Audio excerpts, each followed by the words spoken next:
BJP నేత వాహనాన్ని వెంబడించారు దుండగులు. తనపై దాడి చేయడానికి వచ్చారని అనుమానంతో పోలీసులు ఫిర్యాదు చేశారు. రాత్రి తన కారులో ఇంటికి వెళుతున్న మీర్పేట్ కార్పొరేషన్లోని చైతన్య హిల్స్ కాలనీకి చెందిన బీజేపీ నేత కంటెస్టెడ్ కార్పొరేట్ తిరుపతి రెడ్డి వాహనాన్ని కొందరు గుర్తులేని దుండగులు ద్విచక్ర వాహనంపై వెంబడించారు. ఆయన అప్రమత్తమై వాహనాన్ని ఆపకుండా మరొక దారిలో వెళ్లిపోయారు. ఆయన వెంటనే 100కి కాల్ చేయడంతో స్థానిక మీర్పేట్ పోలీసులు అక్కడికి చేరుకుని విచారణ చేపట్టడం జరిగింది. తిరుమల రెడ్డి మాట్లాడుతూ నాపై దాడికి పాల్పడిన దుండగులను ఇప్పటి వరకు పట్టుకోలేరని, వారికి తొందరగా పట్టుకోవాలని పోలీసు వారికి కోరుకుంటున్నారు.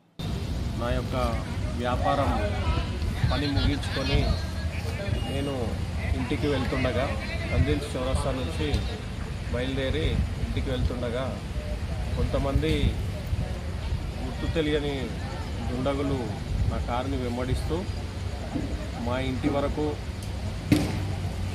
వచ్చి నా మీద దాడి చేయడానికి ప్రయత్నం చేయడం జరిగింది.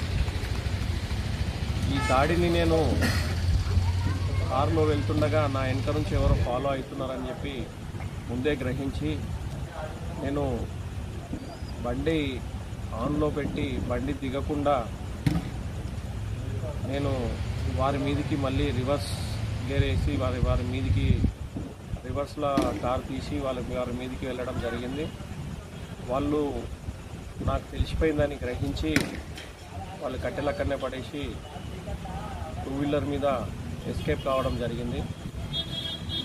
నాకు పర్సనల్గా భూమి పంచాయతీలు కానీ ఇంకే వ్యక్తిగత కారణాలు కానీ వేరే శత్రువుల మీద కానీ నాకు వేరే శత్రువులు ఉన్నారని నేను భావిస్తలేను.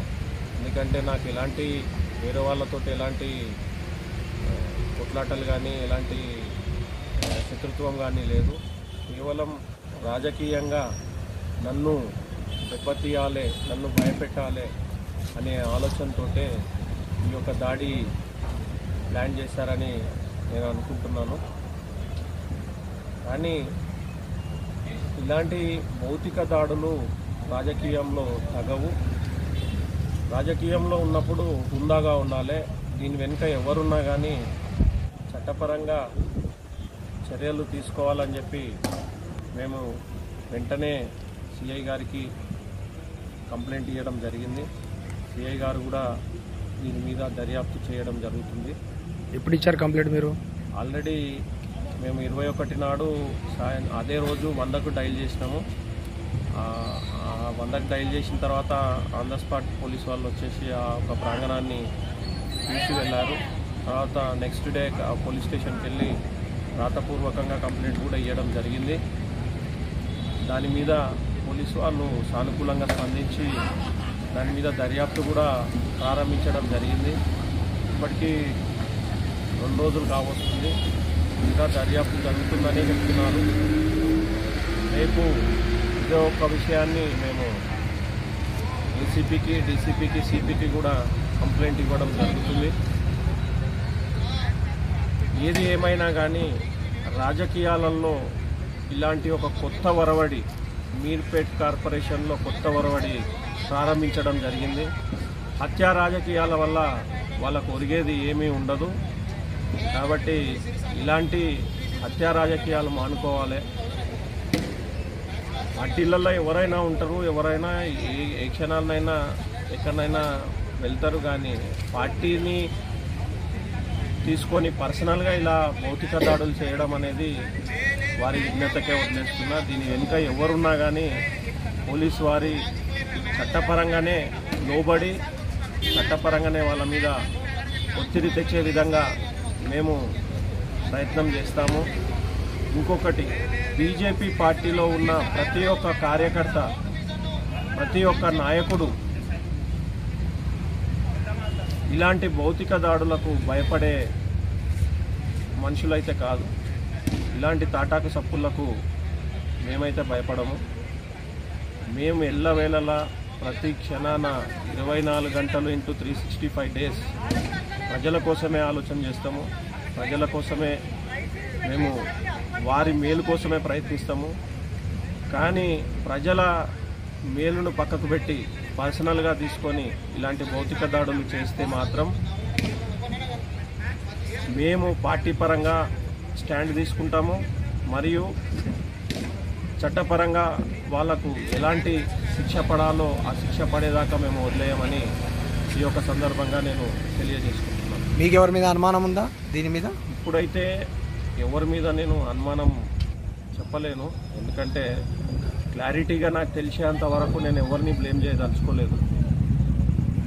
మొన్న మీకు అందరికీ తెలిసిన విషయమే, మొన్న ఎంపీ ఎలక్షన్స్లో మేము పార్టీ పైసలు పంచడము జరిగింది. ఆ పైసలు పంచడంలో మేము కొంచెం అడ్డుకున్నాము, వాళ్లకు మాకు కొంచెం ఘర్షణ కూడా జరిగినా కానీ అది అక్కడికే క్లోజ్ అయిపోయింది, అక్కడికే కాంప్రమైజ్ అయిపోయింది, అక్కడనే క్లోజ్ అయిపోయింది. అది పార్టీ ఇష్యూ కాబట్టి ఆ పార్టీ ఎలక్షన్స్ అయిపోయిన తర్వాత అందరము మళ్ళీ ఎవరి పనులలో వాళ్ళు వెళ్ళిపోయినాము.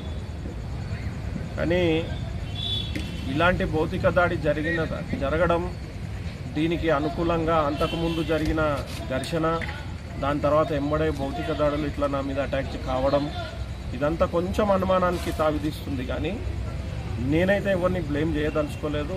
చట్టం తన పని తను చేసుకోపోతుంది కాబట్టి పోలీసు వారి మీద నాకు పూర్తిగా నమ్మకం ఉంది.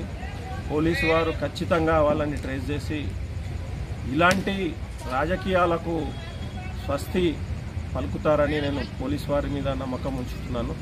పోలీసు వారు ఖచ్చితంగా దీని మీద చర్య తీసుకోవాలి. ఇలాంటివి పునరావృతం కాకుండా, మళ్ళీ వేరే వాళ్ళ మీద అటాకులు కాకుండా ఈ యొక్క దాన్ని ఇక్కడనే మొక్కలోనే తుల్చేయాలని చెప్పి నేను కోరుకుంటున్నాను.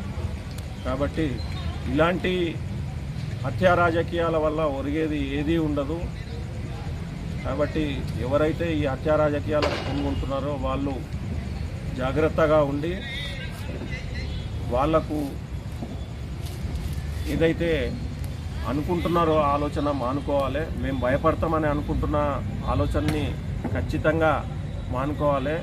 భారతీయ జనతా పార్టీ మేము పుట్టినప్పటి నుంచి, మాకు ఊహ తెలిసినప్పటి నుంచి మాకు నేర్పించేది అదే. భయం అనేది మాత్రం మా ఇంట ఉండదు. భారతీయ జనతా పార్టీ మా ఒక కుటుంబం. ఆ ఒక కుటుంబంలో ప్రతి ఒక్క కార్యకర్త ధైర్యంతో ఉంటారు. వాళ్ళ ప్రాణాలు పోయినా కానీ వాళ్ళు ప్రజల కోసమే పనిచేస్తారు. పార్టీ దృష్టికి తీసుకెళ్లారా ఈ విషయం? పార్టీ దృష్టికి తీసుకెళ్ళాము. ఏదైనా ఒక సిస్టమ్ ఉంటుంది కాబట్టి ఆ సిస్టమ్ ప్రకారం పోతున్నాము. ఫస్ట్ పోలీస్ స్టేషన్లో కంప్లైంట్ ఇచ్చాము. ఒక 2 రోజులు టైం ఇస్తున్నాము. ఆ 2 రోజుల్లో వాళ్ళు దర్యాప్తు చేస్తున్నారు. తర్వాత మేము ఏసీపీ, డీసీపీ, సిపి గారికి కూడా రేపు మేము మా కార్పొరేటర్లు అందరం కలిసి మేము పోయి కంప్లైంట్ ఇస్తాము. దాని తర్వాత కార్యాచరణ, అప్పటికీ కూడా యాక్షన్ తీసుకోకుండా, దుండగులను పట్టుకోకుండా ఉంటే దాని తర్వాత కార్యాచరణ మా పార్టీ తీసుకుంటుంది, మా పార్టీ స్టాండ్. సీఎని కలిశారా మీరు? 2 రోజులు అవుతుంది, ఇంతవరకు స్పందన ఏంటి సార్? దొరికారా మరి? ఈరోజు సీఐని కలవడం జరిగింది. సిఐ గారు కూడా అనుకూలంగా స్పందించి ఇంకొక టీంని రేపు పంపిస్తా అన్నారు. ఆల్రెడీ ఒక టీం పనిచేస్తుంది, ఇంకో టీంని కూడా అడిషనల్గా సిఐ గారు పంపిస్తా అన్నారు. సిఐ గారు ఈ విషయంలో కొంచెం గట్టిగానే ప్రయత్నం చేస్తున్నారు. కానీ ఎక్కడ కూడా కలిసి మేము పోయి కంప్లైంట్ ఇస్తాము. దాని తర్వాత కార్యాచరణ, అప్పటికీ కూడా యాక్షన్ తీసుకోకుండా, దుండగులను పట్టుకోకుండా ఉంటే దాని తర్వాత కార్యాచరణ మా పార్టీ తీసుకుంటుంది, మా పార్టీ స్టాండ్. సీఎని కలిశారా మీరు? 2 రోజులు అవుతుంది, ఇంతవరకు స్పందన ఏంటి సార్? దొరికారా మరి? ఈరోజు సీఐని కలవడం జరిగింది. సిఐ గారు కూడా అనుకూలంగా స్పందించి ఇంకొక టీంని రేపు పంపిస్తా అన్నారు. ఆల్రెడీ ఒక టీం పనిచేస్తుంది, ఇంకో టీంని కూడా అడిషనల్గా సిఐ గారు పంపిస్తా అన్నారు.